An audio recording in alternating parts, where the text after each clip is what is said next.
Welcome to the Health by Haven podcast. I'm your host, Haven Quinlan. If you're a multi-passionate wellness enthusiast, then you're in the right place. I'm obsessed with learning as much as I can about the wellness world, and I want to share that with you. Each episode will dive into various aspects of health and wellness through inspiring and informative guest interviews with some solo episodes thrown in. Tune in for all things health, and let's have some fun, shall we? Hello, and welcome back to the Health by Haven podcast, and congratulations to the 50,000 runners who ran the New York City Marathon yesterday.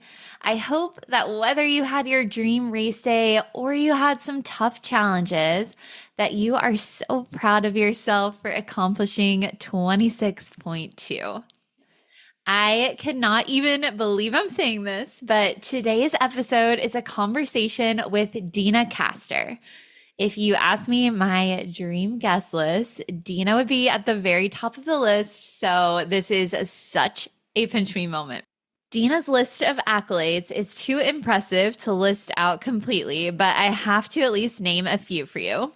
She's an Olympic bronze medalist, a 3-time Olympian, and a 2-time world major marathon champion.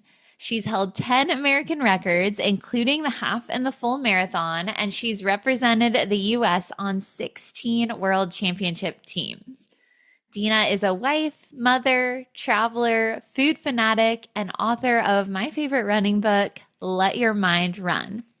In the episode, Deena shares highlights from her career, but she also gives incredible advice on harnessing the power of a positive mindset to achieve your race day goals and to live a joyful, fulfilling life. I am so thrilled to share her knowledge and encouragement with you. So without further ado, please join me in welcoming Deena Kastor to the Health by Haven podcast.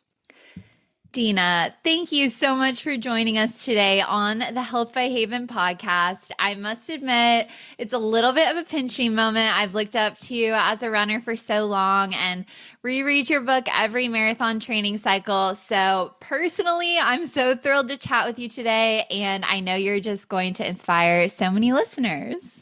Thank you so much for having me, Haven. It's such a privilege to talk to you, and just you're so good at sharing your wisdom with your listeners, and it's a privilege to be here. Oh, well, you're so sweet. I know it's early in the day for you. So how are you doing? Have you gotten your run in yet today? I have not gotten my run in. That's like the easiest part of my day. The hardest part of my day is in the morning getting my daughter off to school on time. So, she's like crimping her hair a little longer. There's always like something, or she's scrolling on her phone, which she's not supposed to do when she's getting ready for school. So that's the hardest part of my day, and it's done. So the rest of it will be easy. I'll get out as the morning warms up and get out in a nice run. Amazing. It's all uphill from here. Yes, exactly. Or I guess downhill, right? Yeah, the easier part. Or just flat, smooth sailing, I guess. Yes. Okay, so we are chatting the week of the New York City Marathon, and I can't even believe it. As a new New Yorker, I can certainly feel the city buzzing. So what is race weekend going to look for you? It is such an exciting time. I actually love getting there early in the week so that I can kind of see the city transform into everything marathon. So I get in on Wednesday, just a few days before the race. But I love watching like the finish. It seems like every year the finish line goes up a little earlier because people want their selfies in front of it. Walking through Central Park, and this is really just a beautiful time of year to be in the city anyway. When Central Park has the colors changing and the air gets less humid and a little more crisp. So I love this time of year in New York City anyway, and then enter the marathon energy. It's just electric, and the week's packed with things to do, from shakeout runs to live podcasts being recorded on site, to VIP parties and visiting with my friends at the New York Roadrunners, to the 5K on Saturday, the Abbott 5K. that goes through Times Square. There's just so much to celebrate, everything running and health and fitness. So as you would imagine, we just love this week in New York City. Yes, there's definitely no other feeling like race week, and then put it on a stage this big. It's just amazing. So, are you getting to run the 5K, or are you working on the broadcasting team for that? I actually am not working on the broadcasting team this year. Sometimes I'm on the women's lead vehicle, and Yeah. that's always fun to be up close in the action. But I tend to have more this weekend, have more like sponsor VIP events going Mhm. on, which is much less stressful to just show up at a fancy dinner. Yeah. So I do have, although I'm packing the same amount of running clothes. It seems like I have an obnoxious amount of nice dresses that are being folded into my suitcase. Sometimes it's kind of fun, to get fancy when we're always in athletic attire. Right, right. It seems like the perfect balance, I feel like this week. Yes, absolutely. I know that you recently ran the Sydney Marathon as well. And so I want to hear all about it. Congratulations, first of all. I know it's a new world major too. So I would love to hear all about your race day experience. Yeah, it's wonderful that the Abbott World Marathon Majors is growing and expanding, and to be a part of the first year that the TCS Sydney Marathon has been a part of the Majors series was super special. It felt like it was a world-class event for years. When you think that the race started, it didn't start 5 years ago, but 5 years ago, it only had 5,500 people finishing.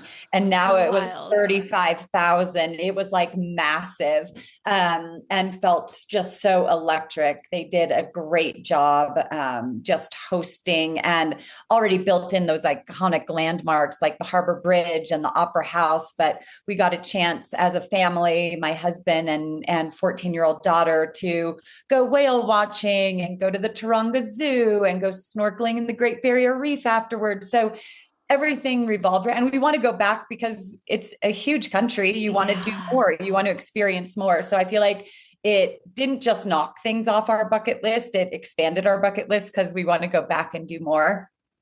But the race itself was just unbelievable, being able to run over the Harbor Bridge and then under the Harbor Bridge and seeing the Opera House, although you had to like pass it by and do more. But Centennial Park was probably a surprise favorite of mine. Just being in this big city but having the sanctuary of a park sounds a lot like New York City. Yeah. It was just such a wonderful experience, and just crowds came out. The Aussies just do everything, with an Aussie spirit. So to have the streets lined with people, it was just your typical marathon weekend of just soaking in the goodness of people just having the time of their lives, whether they were spectating or running. It was really a fun event.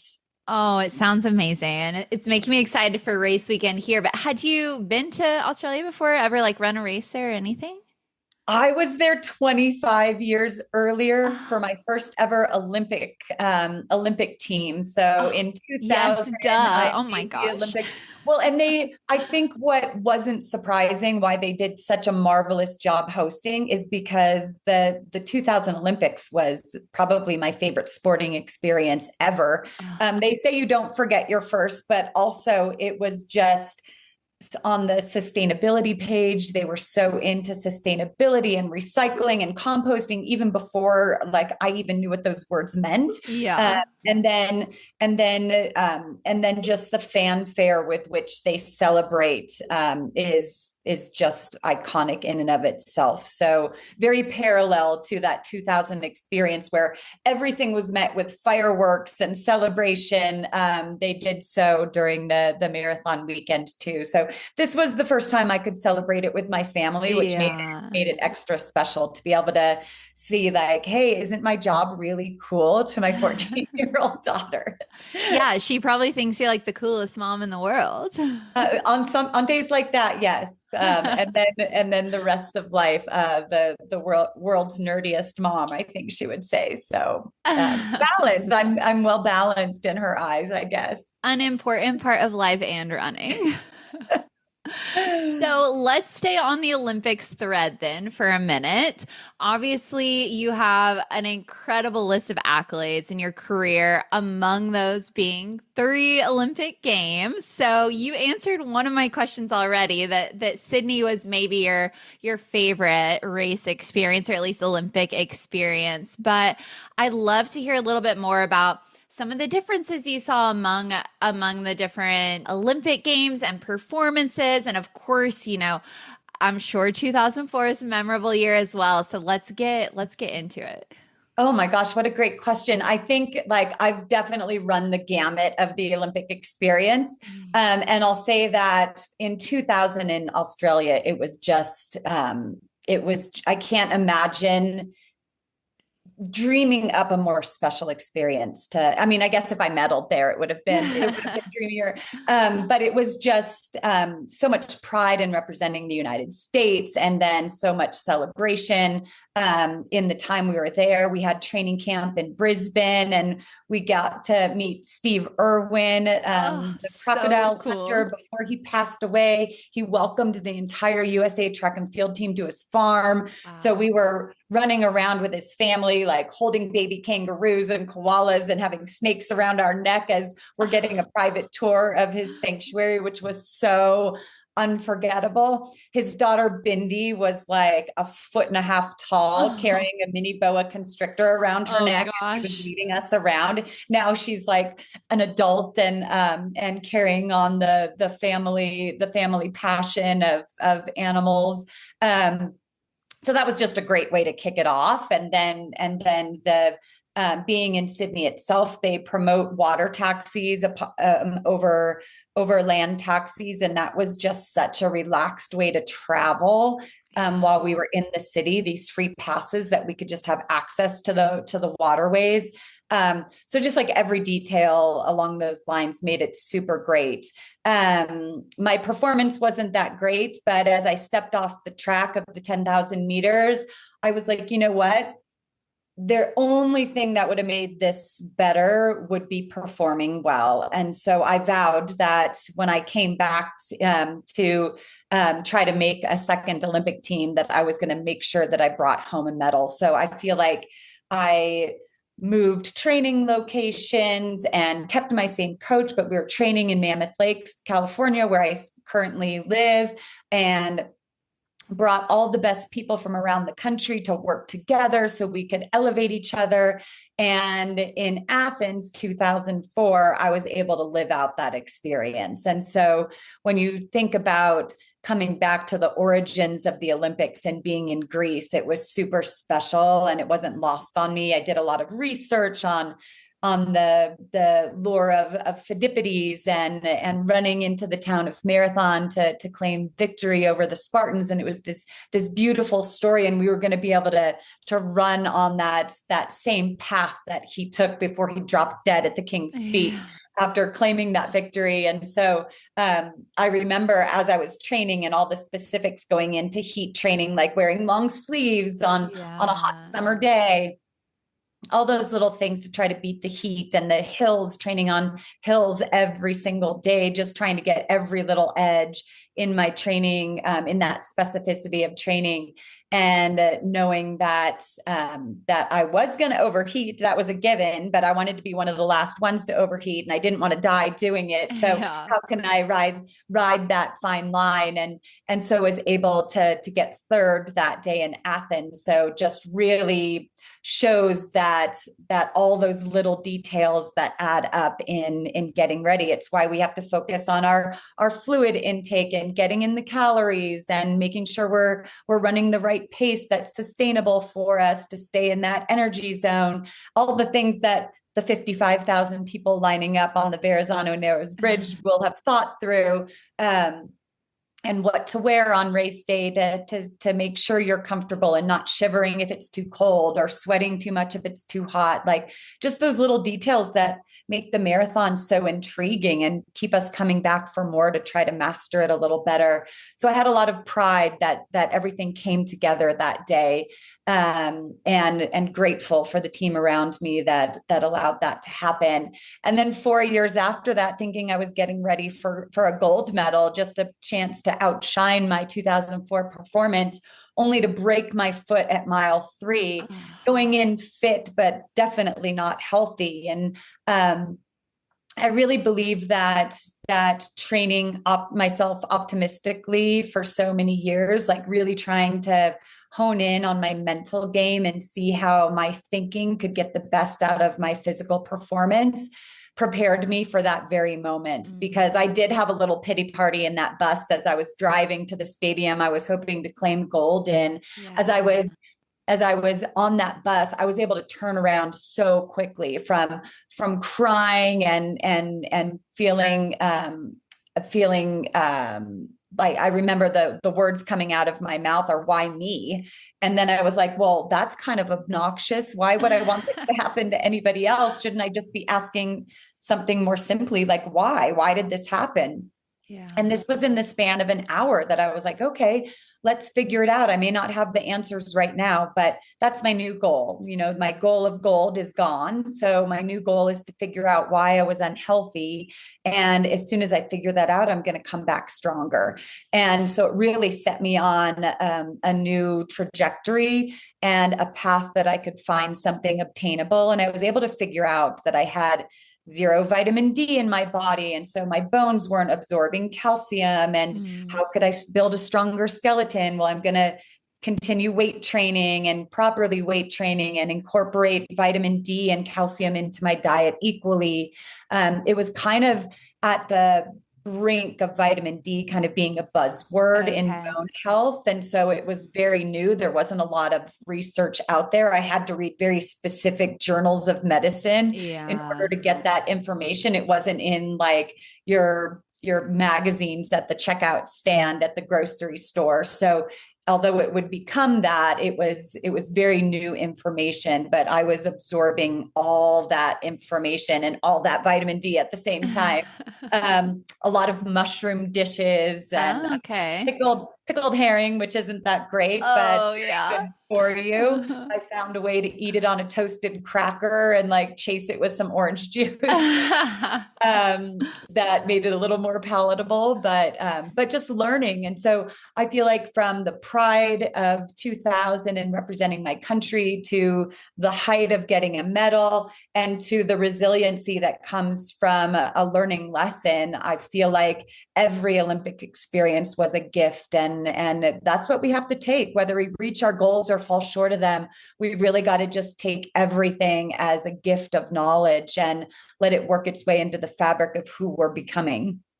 Well, such a beautiful way to put it and to put things into perspective, even if something doesn't go as planned. And I feel like this conversation, while I would have loved for it to be able to be out right before the marathon where people are listening to your inspiration, this will air the day after the marathon. And so there will inevitably be people listening who maybe didn't have the day that they wanted to have. And so for those people listening, like, what's some advice you would give them?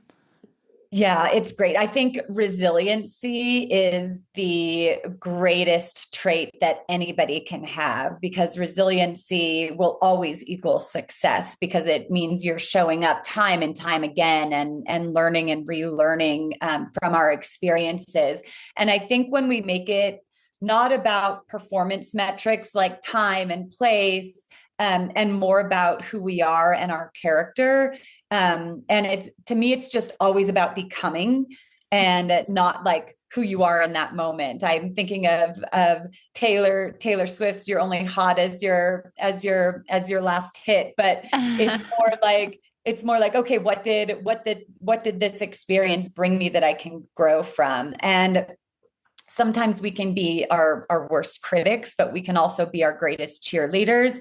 And so taking a moment to sit with the disappointment, and it's hard to to really like immerse yourself in that feeling. But if you are elated, why did it go right? And sit with it, not in like in a party atmosphere, but really sit with that feeling, and like, this feels so good, and what got me here. But then also, if you're feeling disappointed, sitting with that, and why do I feel disappointed? Did I have higher expectations? Were my expectations reasonable? If it wasn't reasonable, what could I have done differently for a different outcome? And ultimately, when we are disappointed, it really just means that we care a lot about what we're doing. And you don't want to be dismissive. You don't want to walk through a finish line with no emotion. Yeah. You want to feel those highs, but you also need to embrace the lows for what they teach us. And usually it's the lower moments that teach us the most about ourselves, and allow us to prosper afterwards. So really critically thinking those moments is so important to coming back and learning from it, and being stronger and wiser, more disciplined, and inevitably getting closer to that person you want to become. I love it. I feel like I'm trying to soak in all your knowledge. You're giving so much great advice. And, one of the main reasons I wanted to have you on this show is because I read a lot of running books, like nerd alert, but I love yours because it doesn't just tell your story, which is super fascinating, but it's also talking about the power of mindset, and people can apply that to their lives as well. And I feel like I learned something different, every time I reread it. It's like the perfect like buffer for me during a taper to be like, okay, like you put in the physical work, now like make sure you're putting in the mental work and in that taper. But in the book, for people who haven't listened, like, she's not paying me to say this, but it sounds like a big ad campaign. So go get her book. But in your book, you talk a little bit about your time during college, and a bit where you fell almost out of love with running, it sounds like. And I've experienced that in times of my life. I'm sure people listening who are runners have experienced that as well. Can you talk to us a little bit about what that is like, and kind of how you found your way back to running if someone's kind of feeling in that low point?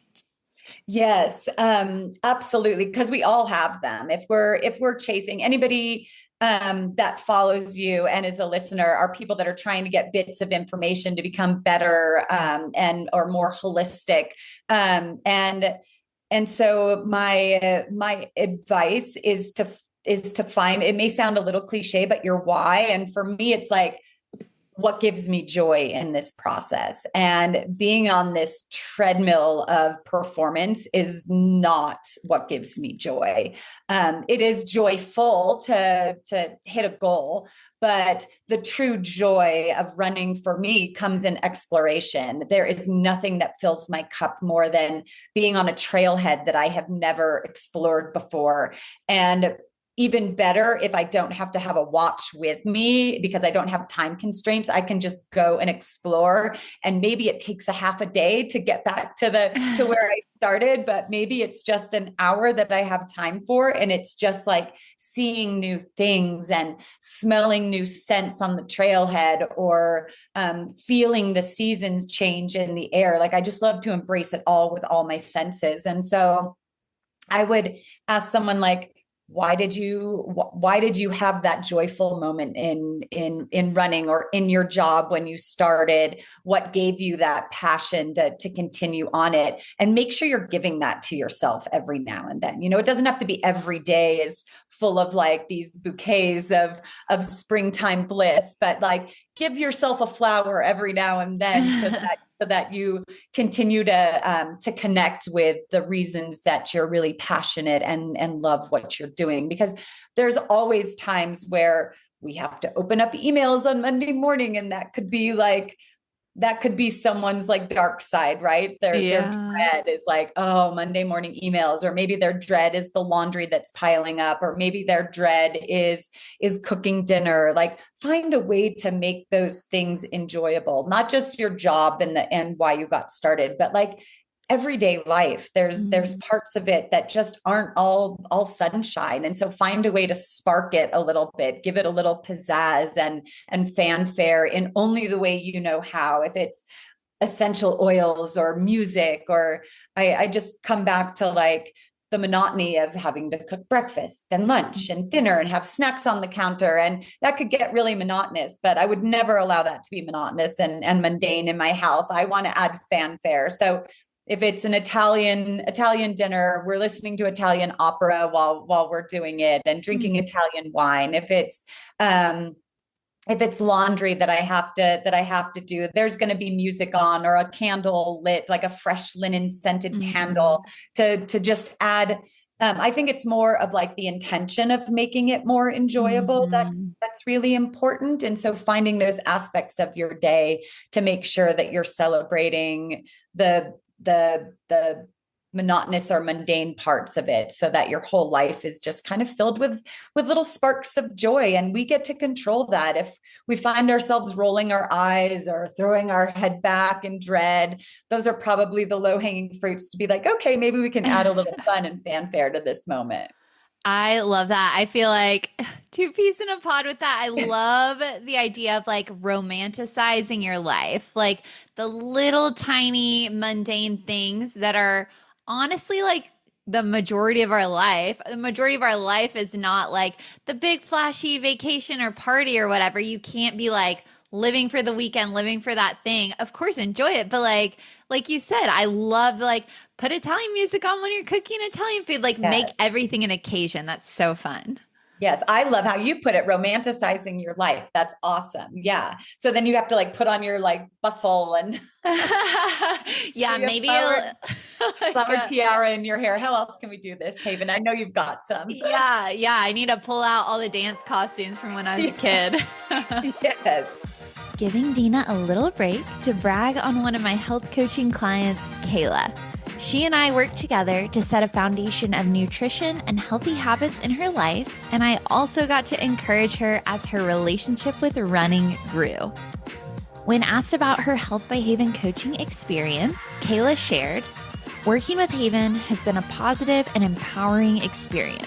She's incredibly thorough in her responses, always taking the time to fully address every question or concern I bring up. I truly appreciate how deeply she listens.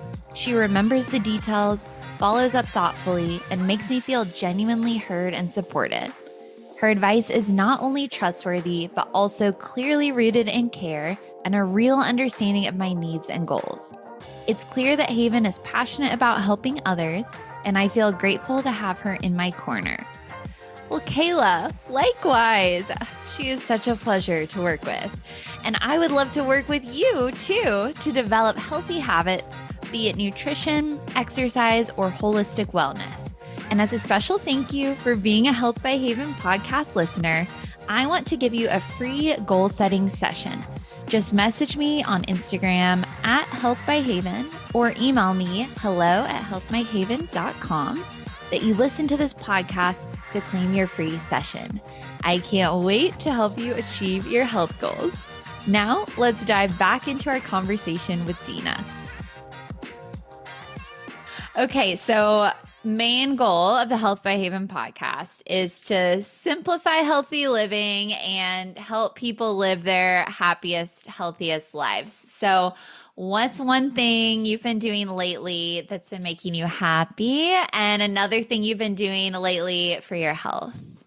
Oh, wow. That is great. Well, for my health, I just invested in some new skin products, as you're getting to like Oh. 53 is around the corner. And so I got, when it started when I was in Australia, I got Mhm.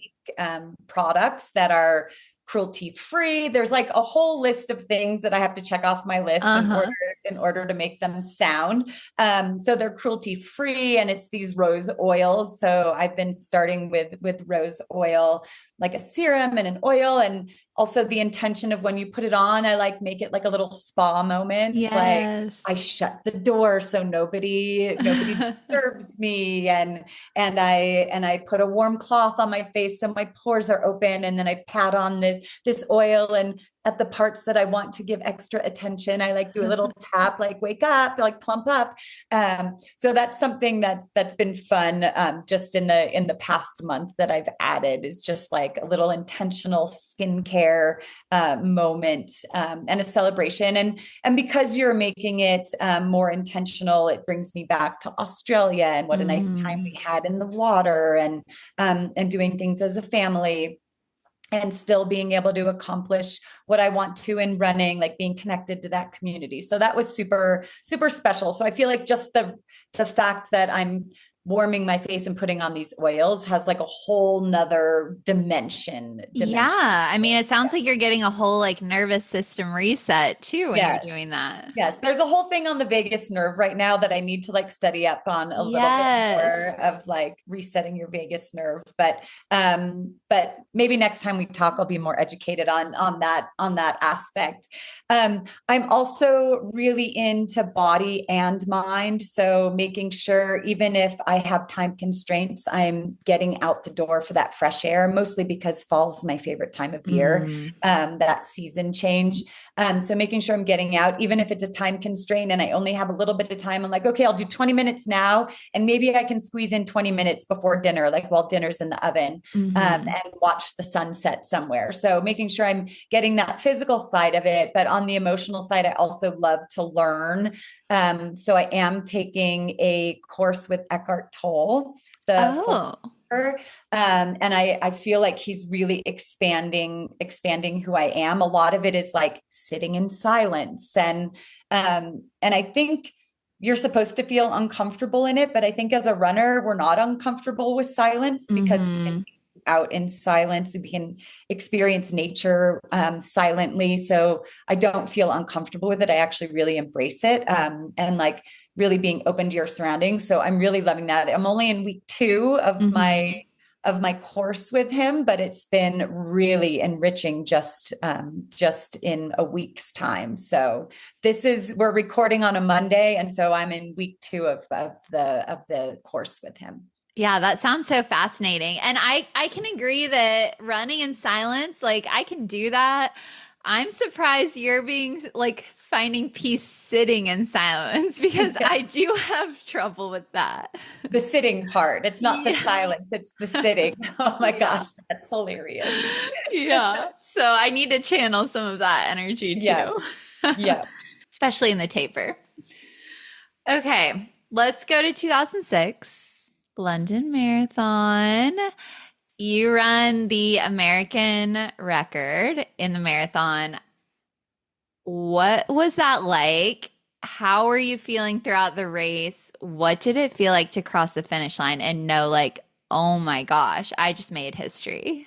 Yeah. Oh man. It was a great feeling in 2006. But 3 years prior, in 2003, I had the ultimate privilege of breaking Joan Benoit Samuelson's record. I got the year wrong. Oh, No, you're ignore right. me.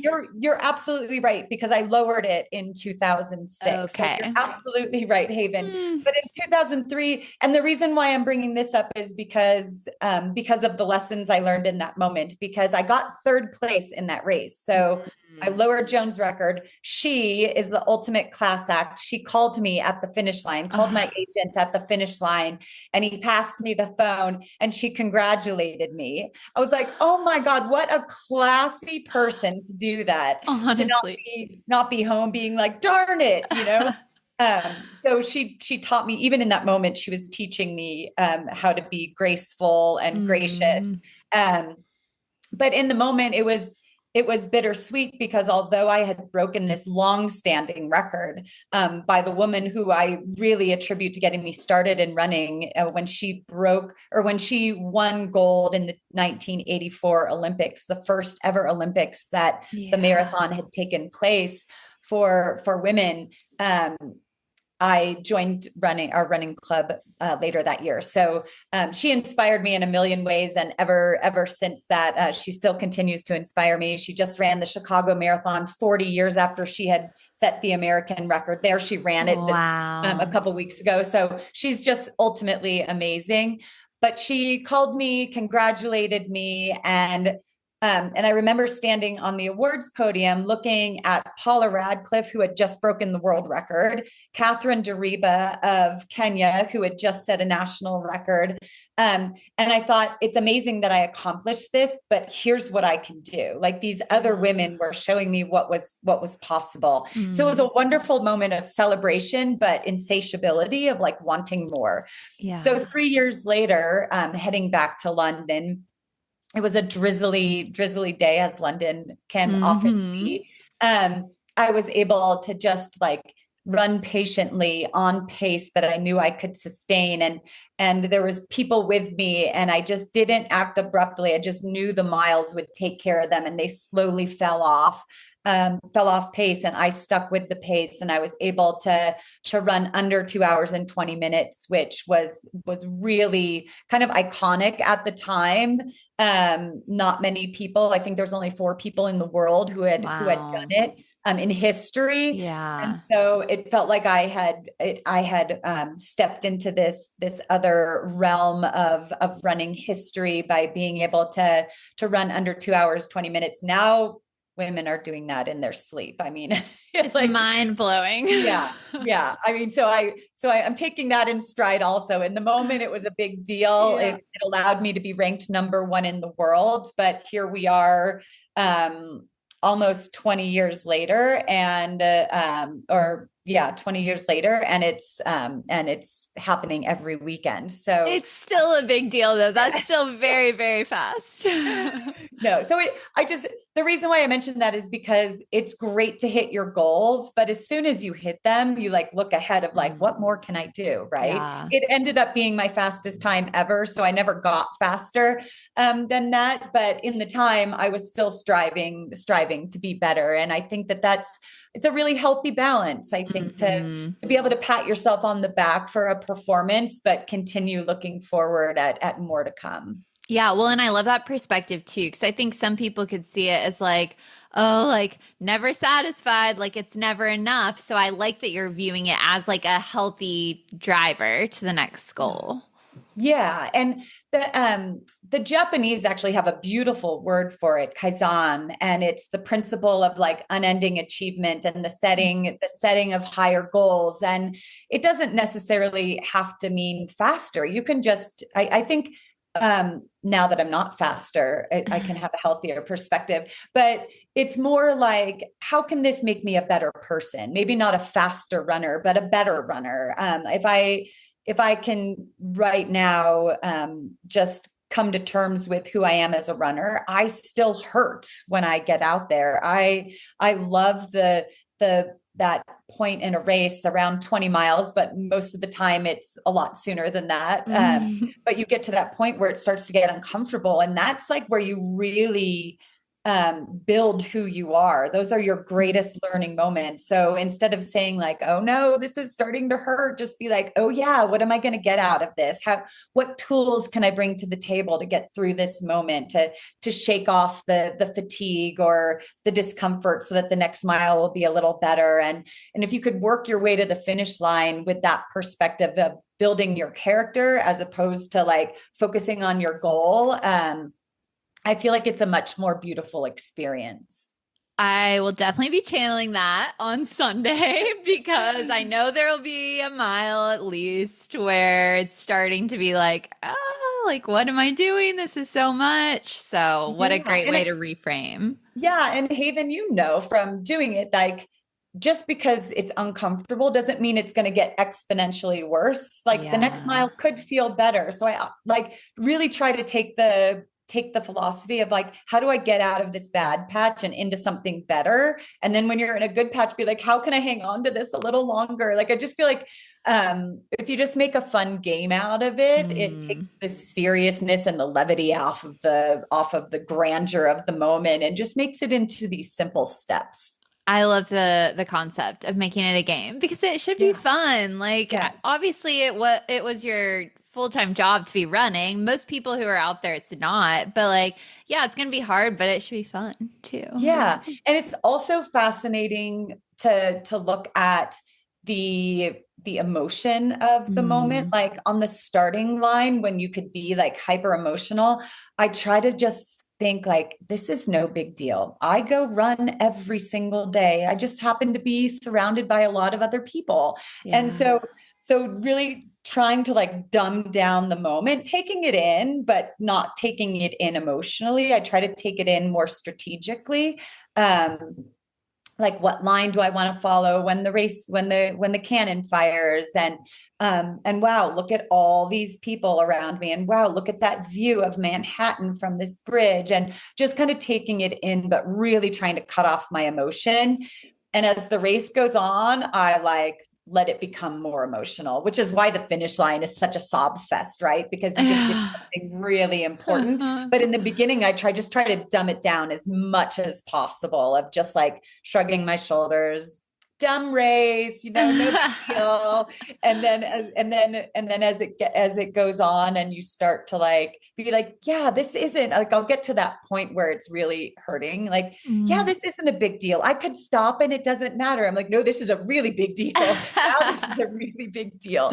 And so just like playing with the grandeur of what you're doing is really fun Mm. to me. I really love that. Okay, now I need it to be super emotional. So put all your emotion into it and keep going. I love that. Like a trick of the mind. I feel like Yes, it's like runner math as well. It's kind of like another yes, mind trick you can play. It's like an out and back. I don't know about you.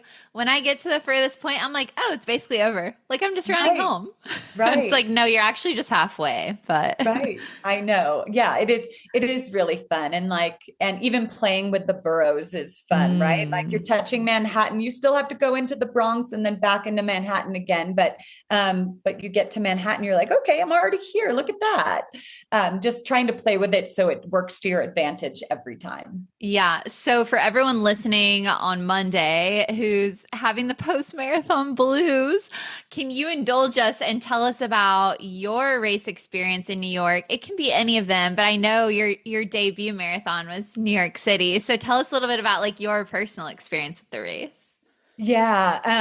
I mean, it always hurts. Yeah. And the next morning you're like, I'm still not feeling great. Your legs are like stiff and those first few strides out of bed. Mm.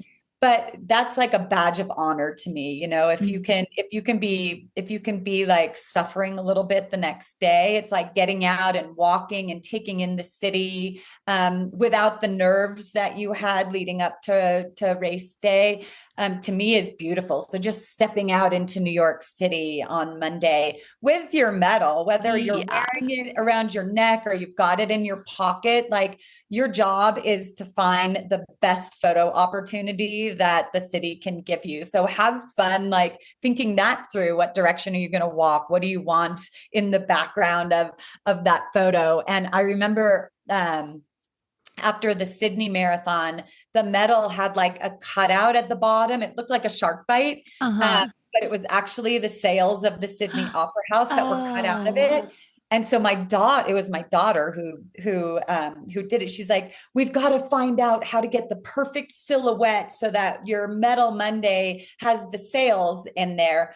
So Oh. we walked around the whole harbor until we finally found the exact spot that silhouette would fit in.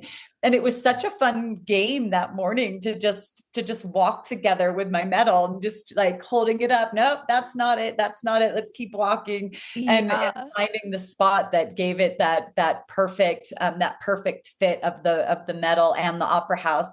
And so making that part of your race weekend experience so that you can get that really perfect capture of what you did, and making some of the iconic landmarks within the city come into the background of that medal you worked so hard for is a fun way to experience the next day. Yeah, I love that. It's like perks of having she Gen Z, I guess, still Gen Z, like daughter, Yeah. someone more in touch with like the Yes. technology and photography. I Yes. never would have thought of that in a million years. Right, right. And you do want to capture it, because to me that medal isn't just representative of accomplishing 26.2 miles. It represents that whole training buildup, right? And maybe even the buildups that led up to that, because it's who you've become as a marathon runner. So letting that medal represent so much more than just that finish line, but really who you became. Like, what character traits did you have to tap into, or what character traits grew during that buildup and on race day, and let that medal represent all that you were in that moment.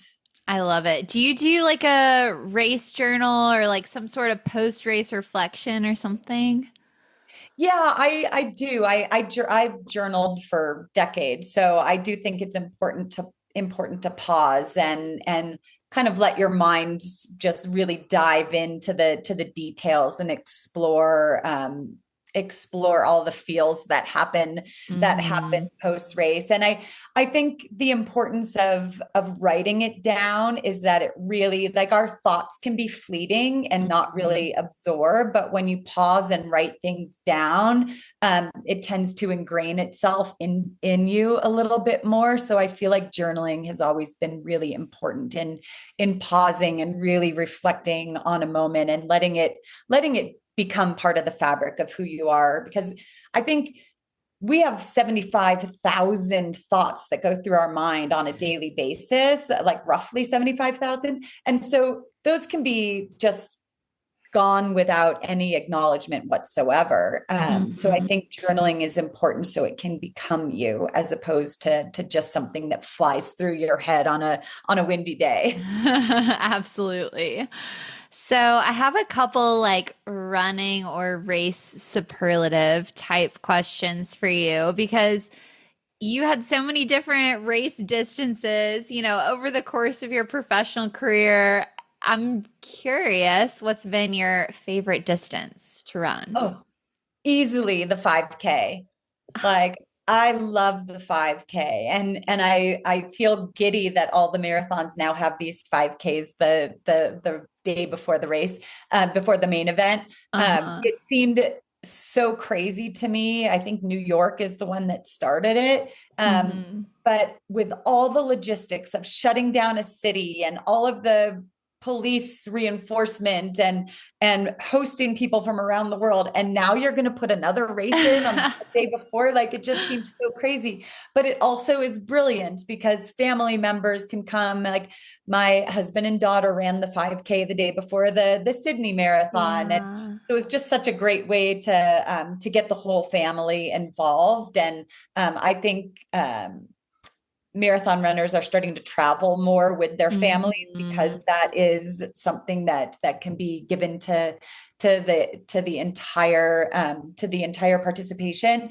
But the 5K, you can just like sprint it, you can just, and if you suffer in the end, you're not going to suffer for very long, because it's only 5K. Like, maybe you'll suffer for a mile, and anybody can suffer for like 7 to 8 minutes. It's okay. So I just feel like it's a really fun distance to challenge yourself. And it's not very, like, the amount of hurt isn't that scary in my mind. So I love the 5K distance for that reason. Okay, so fun. I wouldn't have guessed that, but the 5K is actually the first race I ever ran. I was in middle school, and my little brother played soccer and he was running it too. And I was like, oh, he runs around and plays soccer all the time. Like, my race plan was just run with him and then it'll be over. No, he dropped me immediately. It was like the worst race ever. I was like, wow, I'm never doing this again. I feel like I'm dying. Here we are, of course, but I'm impressed. 5K is definitely not my favorite. Yeah. Okay. So who would win in a 5K now, you or your brother? If it was a few years ago, I would say me, but he has really picked up running a lot. And I got to tell you, he lives across in Germany, but I see his Strava and he is kicking my booty. So, yeah. That's awesome. That is great. I'm glad he's still at it. I was expecting him to be like a potato chip, sit on the couch person by now. So you would have beat him, but my assumptions were wrong. I'm glad he's still at it. He is still at it. It's great. Okay, so that was favorite race distance. What about favorite race course that you've run? Ooh, favorite race course. I would say I really love the LA Marathon. Mm. It isn't part of the major series, but I grew up north of LA, and to start at Dodger Stadium and run on Sunset Boulevard and Hollywood Boulevard and the Hollywood High School where the movie Grease was filmed, one of my all-time Yeah. favorites, to see the Hollywood sign and the Walk of Fame. I did the Tower Records building, and the clubs where all of our favorite bands got their beginnings. I just feel like it's so LA iconic along the way. And I just appreciate every landmark. It's like constant. Like when you leave one landmark, you run yourself into another one. UCLA campus, it's just on and on and on for 26.2 miles. It's fascinating. They can fit all of those sites into one marathon, but they did. And it's just an awesome race. Oh, and I'm sure it makes the miles go by faster too, because you're just Yes. taking it all in. Yes, yes. It feels like one red carpet event after another. And I think it takes place after the Emmys. So there's Oh, still like red carpets out in front of the Chinese theater. And yeah. so it's pretty special. Yeah, I love that race. Oh, so fun. Okay, you're making me really want to run it too, because I'm sure you know this. Like you work with ASICS and you've worked with the Belief in the Run crew and all of them, but they're doing the whole like taking 100 women to run that race next year. And I need you to cross your fingers for me because I've put my name in the lottery. So we'll see. I Oh, would love to be there. how exciting. So maybe your dreams are going to come true. That's really exciting. I also work the broadcast for it. I think I'm Yeah. going on my 10th year of working the broadcast. KTLA, the local LA station, does a 6-hour broadcast. So it's a marathon in and of itself. But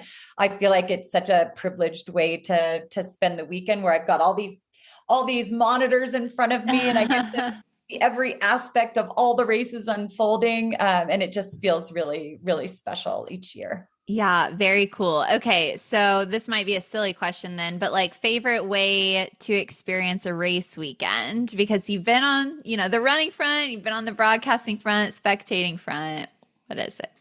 Yeah, my favorite way is eating. Like every city just has their food culture, and to me that's my Yeah. favorite way to, I'm obsessively like looking up on all different apps and websites on what the best restaurants are, not necessarily the fanciest, but like Uh-huh. sometimes it's a food truck, sometimes it's a mom and pop diner that's been around for ages.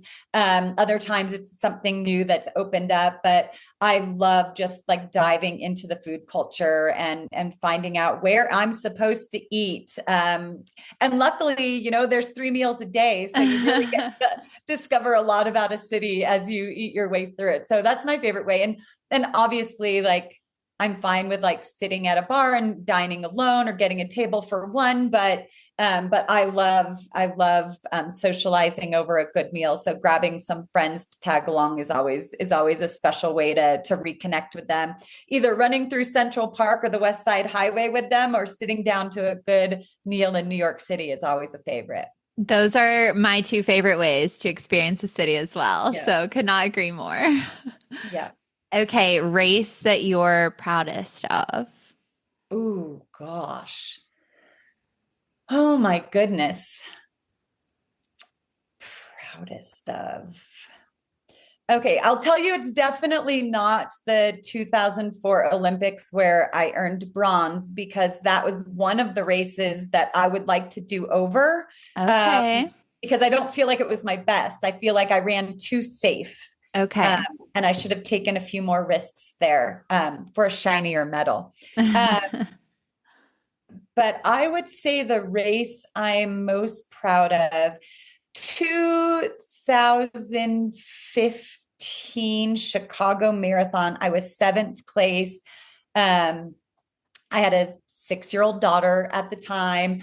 And I remember going after Colleen DeRook's master's record in the marathon. And I had a terrible race buildup, at least in my mind. I was really allergic to sagebrush flowering ever since I was pregnant. I don't Oh know why, yeah. but this year I had a really good year. So maybe Yay. maybe it took 14 years of growing out of it, or maybe like life is like, well, now you have a teenager, let's be kinder to you and not have you suffer from sagebrush allergies. But for 13 years, I had really bad sagebrush allergies. Anyway, bad allergies, California wildfires, super smoky. I took some time off on the days where it was raining ash, that I just stayed inside and didn't go out in the elements. And then 2 weeks before the race, the preschool called and said that Piper wasn't feeling well. She had the flu. And so I was taking care of her, and I got the flu from taking care of her. So I'm like telling my husband, like, sagebrush that caused me to miss some workouts, and the fires, and now the flu, like 3 strikes, I'm out. I'm not gonna toe the starting line. And he was like, wow, like, so you missed some workouts, but you still like had your longest long runs in a while and your longest tempo runs of your entire career. And you're still really fast in your mile repeats. So although you're like piling on the excuses, I'd say you're more than ready. And so I was like, God, this is all my reality. So if I listen to the excuses, I'm not going to be able to do this. But if I listen to the reasons that I should succeed in this, then maybe there's still a chance. And so I dropped the excuses and I got on the starting line, just soaking in the belief that I had what it took. And even the race itself didn't go great. I missed water bottles and got tripped and got to that point where I started to like fatigue and hit the wall. And I felt like I was doing like the Frankenstein run. And with every hurdle along the way, I'm like, I came this far. Let's just find a way to keep going. Like, get in one more mile, and then you can stop. And I get to the next mile and be like, okay, what's next? Like, I got to think of another way to get through the next one. And I did. And I got to the finish line. I broke the record by almost a minute. Wow. And I thanked Andrew for flipping that switch in my head. And it was just, to me, it was a summary of my entire career of like, anytime there was doubt or fatigue or a demon telling me not to do it, I found a way to get through it. And this was kind of a condensed version of my career of just finding the resiliency to keep moving forward. And I felt really grateful that I could work it out in one race, in one buildup, in one race, that I could just kind of practice what I preached in order to get to that finish line and reach the goal that I had set out to do. Yeah, of course. Okay, last one. This could be for you or someone else, but like craziest or funniest or wildest thing that's happened to you either in a race or on the run. Like it could be something happened to you or like something you experienced. Well, I don't know if it's the craziest, but my favorite run is here at home, and it's Thousand Island Lakes. And so it takes place on some of the John Muir and Pacific Crest Trail in the backcountry. So it's absolutely stunning, but it's this 18-mile loop, and I do it every summer. I make sure I do it once. It's just beautiful. And one of my teammates had finished up her track season, and she said, I really want to do that run that you talk about so often while I'm still in shape. And so I was like, okay. And so we set off on the trailhead, and it was the first time I was running without my phone giving me like the coordinates on how to do it. I'm like, I do it every year. I'll be fine. Yeah. And so we've got like our snacks to eat by the lake and our water with us. And I had a little sterilizer pen in case we had to refill our waters. And we're out there, and I'm like, I think we go left here. And I like got so disoriented, and we ended up running. I mean, we were out there the whole day, but we were trying to get back, and we were like hiking down this dry waterfall, and we had to cross the San Joaquin River. So we took our shoes off to cross the river, because I'm like, no, we need to be on the other side of the river. I don't know how we got this so wrong. So I took a wrong turn somewhere, but that was it. I was like so confident that I decided I wasn't going to run with my trail map, and I was wrong. I should always have my map with me, whether it's paper map or on my phone. I should always have it with me. But it was also fun that I was with somebody to do it with. Misery loves company, and so there was like a little bit of panic in there, but like when I panicked, Grace was there to assure me everything was going to be okay. okay. When she was panicking, I was there to assure her that everything was going to be fine. And it was a lot of river foraging and pep talking, but we got back to where we needed to be before the sun went down. Oh, good. And now you have a fun story to tell. Yes. And then we got the biggest burritos we could find in town to fuel us up afterwards. Yeah, I bet I'd be ready to chew my arm off after Yeah. that. Yeah. Yeah. We were joking it like, what's the meatiest part of us that we would like eat off of each other, like just in jest. So, when you're getting delirious, the conversation does get wacky, which was probably part of the beauty of the story, that we didn't have to act out what we were talking about. Yeah, that's why it's still funny, of course. Yes. Yes. Okay, I got a few running this or that's, and then I will send you on your way, Deena. Great. Okay, running watch or no watch? No watch. Headphones or no headphones? No headphones. Although I'm like a major Taylor Swift fan and I love like the glass animals, like if I'm in the house doing chores, they're blasting. If I'm in the car, they're blasting. Yeah. But when I'm running, I just like to take in my surroundings. Yes, love that. So even though you're not on the run, when you're listening, it's usually music over podcasts would be my guess.